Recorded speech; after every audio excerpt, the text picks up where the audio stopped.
राधे राधे। भगवान श्री कृष्ण कहते हैं कि जो लोग अपने जीवन में हिम्मत से चलते हैं तो वो आगे ही बढ़ते जाते हैं, और जो लोग हिम्मत खो देते हैं वो लोग पीछे रह जाते हैं। जब हम अपना कोई भी एक लक्ष्य बना लेते हैं और उसे पाने के लिए पूरी जी जान लगा देते हैं, लेकिन उसके बाद भी अगर हम उस लक्ष्य को हासिल नहीं कर पाते तो ऐसी स्थिति में हम पूरी तरह से टूट जाते हैं। उस समय हमारी स्थिति ऐसी हो जाती है कि हमें कुछ भी नज़र नहीं आ रहा होता है और हमें नकारात्मक विचार घेर लेते हैं, और वो विचार ऐसे होते हैं जो हमें और भी कमज़ोर बना देते हैं। और ये जीवन में इस तरह के दौर हर इंसान को कभी ना कभी ज़रूर झेलने पड़ते हैं। इस समय के दौरान कुछ ऐसी बातें भी होती हैं जिनको हमने उस कठिन समय में समझ ली तो हम बड़ी से बड़ी असफलता का सामना बड़े ही आराम से कर सकते हैं। आज मैं आपके साथ हिम्मत, हौसला और साहस बढ़ाने वाली बातें बताऊं, जिसे सुनकर आपकी ज़िंदगी में बहुत हद तक बदलाव आएगा, जिसको आप खुद महसूस भी कर सकोगे। आपको अपने जीवन के हर मुश्किल काम आसान लगने लगेंगे। आपकी जब भी हिम्मत टूटे तो ये बात याद रखना कि आपका आज का दिन आपके आने वाले कल का हिस्सा है। अगर हमारा कोई भी परिणाम आज हमारे पक्ष में नहीं है तो बस हमेशा इतनी बात याद रखना कि परिणाम तो समय के साथ बदलते रहते हैं। अगर आपने आज से ही कल की फिक्र करनी शुरू कर दी तो आप अपने आज को ही खो देंगे, क्योंकि कल तो कभी नहीं आता। अपनी हिम्मत को बढ़ाने का सिर्फ एक ही रास्ता है, और वो है खुद पर विश्वास रखना।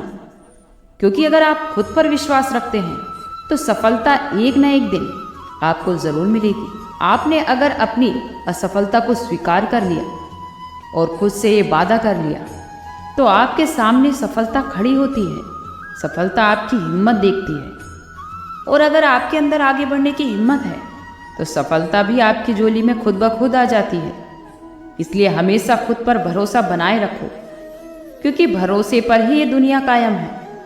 भरोसे में बहुत ताकत होती है। जब भी आपकी हिम्मत टूटे और उस समय आपने खुद को संभाल लिया तो आप निखर जाओगे, और अगर परेशानी में खुद को नहीं संभाला तो हमेशा के लिए बिखर जाओगे। इस दुनिया की सबसे बड़ी सच्चाई ये है कि इस दुनिया में कुछ भी स्थायी नहीं होता। हर चीज़ बदलती है। समय के साथ हर चीज़ में परिवर्तन होता है। जब इस दुनिया में कुछ भी स्थायी ही नहीं है, हमारे दुख की वजह यही है कि हम छोटी सी बात को भी अपने दिमाग में बहुत बड़ा बना देते हैं और उसे सोच सोच कर दुखी होते रहते हैं। आपको अपने जीवन में हर वक्त कोशिश करती रहना चाहिए, क्योंकि सही दिशा में किया गया प्रयास आपके लिए बंद दरवाजे भी खोल देता है। अगर आपका प्रयास सही और अटल है तो हर मुश्किल आसान हो जाती है, क्योंकि जो जीवन में हौसला रखते हैं वही दुनिया को बदलने का हुनर रखते हैं। जीवन में हमेशा ऐसा काम करो जो आपकी पहचान बन जाए। चलो तो इस तरह से कि चलने के निशान बन जाए। जिंदगी तो हर कोई काट लेता है, पर ऐसे जियो कि मिसाल बन जाए। जीवन में हर किसी को निराशा और असफलता का सामना कभी ना कभी करना ही पड़ता है, जिसकी वजह से हम जीवन में कभी कभी इतना परेशान हो जाते हैं कि हमें कुछ समझ ही नहीं आता है। जब हमारे जीवन में हमारे सामने बहुत ज़्यादा मुश्किलें आने लग जाती हैं तो उस समय हमारा दिमाग सही की तरफ नहीं जा पाता है। सही चीज़ों को सोचने में हमारा दिमाग असमर्थ होने लगता है, जिसकी वजह से हम गलत दिशा में सोचना शुरू कर देते हैं। ये ज़िंदगी असल में खेल की तरह होती है, जिसमें हर समय कुछ ना कुछ चलता ही रहता है। लेकिन जब हमको ये समझ आ जाता है कि किस समय हमें क्या करना है तो हम आसानी से जीवन में आगे बढ़ते ही जाते हैं। जब हम अपने जीवन में किसी को आसपास सफल होता देखते हैं या फिर कुछ ऐसे सफल व्यक्तियों के बारे में सुनते हैं जिन्होंने सफलता के नए आयाम स्थापित किए, तो ऐसे व्यक्ति के बारे में सुनकर या देखकर हमारे मन में कहीं ना कहीं ये ख्याल आता है कि हमें भी कुछ ऐसा करना चाहिए, कि हमें भी सफल बनना है। तो तब ऐसी ऊर्जा का संचार होता है तो हम एक दो दिन खूब उसी के बारे में विचार करने लगते हैं, सोचने लगते हैं, और मन ही मन बहुत सारी योजनाएं भी बना लेते हैं। फिर आगे चलकर ये एहसास होता है या फिर लोगों द्वारा एहसास दिलाया जाता है कि ये तो हम कर ही नहीं सकते। और ऐसा करना हमारे बस की बात नहीं है। फिर यहीं से हमारे उन 2 दिनों की ऊर्जा का अस्तित्व खत्म होने लगता है और हम अपने दिमाग में ये बात बैठा लेते हैं कि हम ऐसा कर ही नहीं सकते, ये हमसे होगा ही नहीं, और फिर से उसी ढर्रे में ढलने लगते हैं जैसा कि पहले की तरह जिंदगी जी रहे और खुद को आगे बढ़ाने वाले सपनों को शुरू होने से पहले ही खत्म कर देते हैं। जीवन में हर कोई सफलता के मार्ग पर जाना चाहता है। अगर इन बातों को ध्यान में रखा जाए तो यही सब बातें हमारी सफलता के लिए हमारी सफलता की कुंजी बन जाते हैं। सफलता पाने के लिए आपका आचरण भी अच्छा होना चाहिए। कोई भी व्यक्ति जन्म से नहीं बल्कि अपने आचरण से महान बनता है। ये बात एकदम सही है। किसी भी महान या सफल व्यक्ति के जीवन से में देख लीजिए कि कोई भी गरीब घर में जरूर पैदा होता है, लेकिन सफलता के लिए वो जिस तरह से मेहनत करता है, आगे बढ़ता है और 1000 सफलता के मिलने के बाद भी उसके आचरण में थोड़ा भी घमंड नहीं आता। वो सबके प्रति विनम्र आचरण से ही महान बनता है। समय तो सबके लिए एक समान होता है। सबको अपने जीवन में 24 घंटे का ही समय मिलता है और उस 24 घंटे में आपको क्या करना है? सबको अपने जीवन में हर दिन 24 घंटे का ही समय मिलता है और उस 24 घंटे में आपको क्या करना है, ये तो आप पर निर्भर करता है। हमेशा कर्म करो, फल की चिंता मत करो। अक्सर लोग किसी भी कार्य की शुरुआत करने से पहले फायदा या नुकसान देखने लगते हैं और जब वो ऐसा करते हैं तो वो एक कदम खुद को आगे बढ़ाने की बजाय पीछे खींच लेते हैं। क्योंकि जब भी आप कोई नया कार्य करने जाते हो तो आपको ये ज़रूर एहसास दिलाया जाएगा कि आप इसे नहीं कर सकते। लोग आपकी मजाक बनाना शुरू कर देते हैं। आपके दिमाग में तरह तरह का भ्रम पैदा किया जाता है। इस तरह से आपको आगे बढ़ने से पहले ही रोक दिया जाता है। आपको कभी भी अपने लक्ष्य से भटकना नहीं है। हमेशा आपको अपना लक्ष्य ही दिखाई देना चाहिए। अगर आपको जीवन में सफल बनना है तो हमेशा सफल लोगों के साथ जुड़िए। ये बहुत स्वाभाविक सी बात है, क्योंकि जो लोग जैसे ही माहौल में रहते हैं वो वैसे ही बन जाते हैं। अगर आपको सफल बनना है तो ये आप ही को तय करना होगा कि आपको कैसे लोगों के साथ रहना है। एक बार की बात है, गांव के पनघट पर 4 औरतें पानी भरने आई। वो चारों पानी भरते भरते एक दूसरे से बातें करने लगी। उन चारों महिलाओं का एक एक पुत्र भी था। अपने बातों में उन्होंने अपने पुत्रों के गुणों का बखान करना शुरू कर दिया। पहली औरत बोली कि मेरा बेटा तो बहुत सुरीली बांसुरी बजाता है। जो भी उसकी बांसुरी सुनता है वो तो मंत्रमुग्ध हो जाता है। मैं ऐसे गुणवान पुत्र को पाकर बहुत प्रसन्न हूँ। तब दूसरी औरत बोली कि मेरा पुत्र बहुत बड़ा पहलवान है। इस गांव में ही नहीं बल्कि दूर दूर के गांव में उसकी बहादुरी का डंका बजता है। ऐसा गुणवान पुत्र भगवान सबको दे। फिर तीसरी औरत कहाँ पीछे रहती। वो बोली मेरा पुत्र कुशाग्र बुद्धि का है। उससे अधिक बुद्धिमान इस पूरे गांव में कोई नहीं है। लोग अपनी समस्या लेकर उसके पास आते हैं। मैं तो ऐसा पुत्र पाकर धन्य हो गई।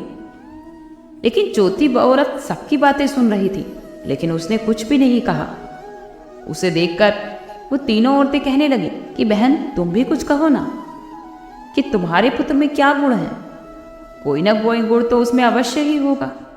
तब वो चौथी महिला बोली कि मैं क्या कहूँ बहनों, मेरे पुत्र में तुम्हारे पुत्र जैसे कोई गुण नहीं है। उसकी बातें सुनकर उन तीनों औरतों ने अपना सर गर्व से उठा लिया। कुछ देर बाद सबने पानी भर लिया और वापस गांव की ओर आने लगी। उसी समय पहली औरत का पुत्र हाथ में बांसुरी लिए वहां से गुजरा। उसने देखा कि उसकी माँ पानी से भरा घड़ा नहीं उठा पा रही है, किंतु वो अनदेखा कर बांसुरी बजाते हुए वहां से चला गया। फिर दूसरी औरत का पहलवान पुत्र कुछ ही दूरी पर मुग्दर घुमा रहा था। उसकी माँ जैसे ही कुएं से उतरी, उसका वहां पैर फिसल गया। किसी तरह तो वो संभल गई, किंतु पहलवान पुत्र अपनी माँ को नजर उठाकर देखने के बाद भी उसके पास नहीं आया और वो अपनी कसरत में लगा रहा। तीसरी औरत का पुत्र भी वहां से किताब पढ़ते हुए निकला। उसकी माँ ने उससे कहा भी कि पुत्र मेरे दोनों हाथों में घड़ा है, ये रस्सी जरा मेरे कंधों पर डाल दो। लेकिन वो अपनी माँ की बात को अनसुनी करके चला गया। अब चौथी औरत का पुत्र वहां पर आ गया। वो अपनी माँ के सिर पर घड़ा देखकर वो अपनी माँ के पास गया और अपनी माँ के सिर से घड़ा उतारकर अपने सिर पर रखकर चलने लगा। कुएं के पास बैठी एक बुढ़िया वो सब कुछ देख रही थी। उन्हें देखकर वो बोल पड़ी कि मुझे तो यहाँ पर बस एक ही गुणवान पुत्र नजर आ रहा है, वही जो अपनी माँ का बोझ अपने सर पर लेकर चला जा रहा है। माता पिता की सेवा करने वाले पुत्र से गुणवान पुत्र भला कौन हो सकता है। श्री कृष्ण के वचन, मन और आत्मा दोनों को शुद्ध कर देते हैं। जीवन में चल रहे हर संघर्ष का समाधान है श्री कृष्ण। कई बार हमें जब लगने लगता है कि जिंदगी हमें बहुत दुख दर्द दे रही है या फिर मुश्किलें कम होने का नाम ही नहीं ले रही है, तो श्री कृष्ण के वचनों को सुनकर हमारे मन को शांति मिलती है। श्री कृष्ण का दिया हुआ ज्ञान उस सागर की तरह है जिसकी लहरें मनुष्य को डूबने नहीं देती। आप भी श्री कृष्ण के वचनों को सुनकर अपने जीवन में सकारात्मकता लाइए। बुराई तो तुम्हें हजारों की भीड़ में भी ढूंढ लेती है, ठीक उसी प्रकार जैसे गांव की झुंड में उसका बछड़ा अपनी माँ को खोज लेता है। जो हो रहा है वो अच्छा हो रहा है, जो होगा वो भी अच्छा होगा, और जो हो चुका है वो भी अच्छा ही हुआ है। स्वयं को मुझ पर छोड़ दो, हमेशा अपने कर्म पर ध्यान दो। कर्म वो जो स्वार्थ रहित, पाप रहित। दुष्ट लोग अगर समझाने मात्र से समझ जाते तो यकीन मानो महाभारत कभी ना होती। ज़्यादा हंसने या फिर ज़्यादा बोलने वाला व्यक्ति अगर कभी चुप हो जाए तो मान लेना कि वो अंदर से टूट चुका है। कभी भी स्वयं पर घमंड मत करना, क्योंकि भारी पत्थर भी पानी में डूबकर अपना अस्तित्व खो देता है।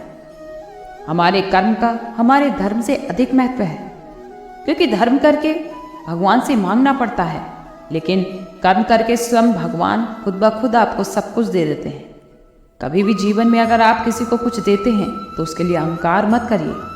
क्या पता तुमने दिया है या फिर पिछले जन्म का आप कर्ज चुका रहे हैं। श्री कृष्ण कहते हैं कि जब जब संसार में धर्म की हानि होगी और अधर्म की विजय, तब तब मैं इस संसार में अवतार लूँगा। इसलिए भगवान श्री कृष्ण पर अपना विश्वास बनाए रखें, वो आपको कभी हारने नहीं देंगे। आज के लिए इतना ही। कल फिर मिलते हैं एक नई वीडियो के साथ। खुश रहिए, स्वस्थ रहिए।